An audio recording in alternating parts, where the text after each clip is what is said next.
Chair recognizes the gentleman from Pocahontas, Representative Shaw. Thank you, Mr. Speaker, ladies and gentlemen of the House. We are often called upon to make many decisions down here, personal decisions, moral decisions.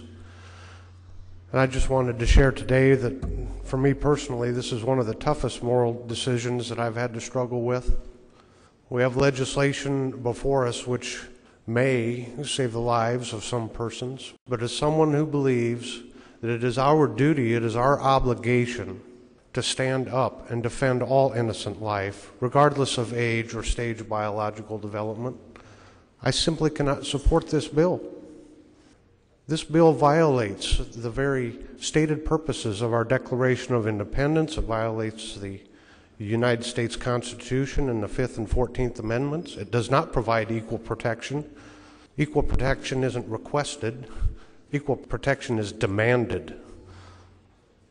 So for my voting for this bill, I would be in direct violation of the United States Constitution and the Iowa Constitution under the rights of persons.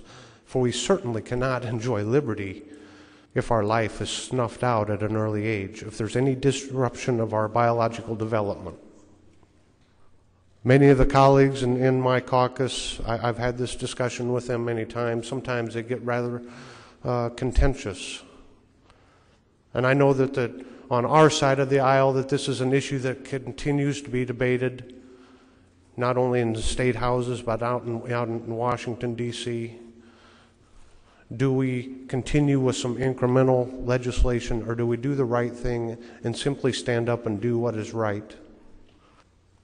That question will not be settled here today, but I will continue to fight for the equal protection of all innocent life.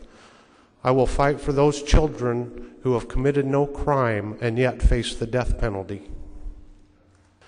Mr. Speaker, we can do better than this. Mr. Speaker, I think it's demanded that we must do better than this. Thank you.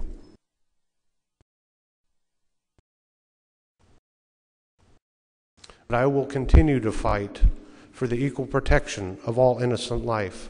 I will fight for those children who have committed no crime and yet face the death penalty.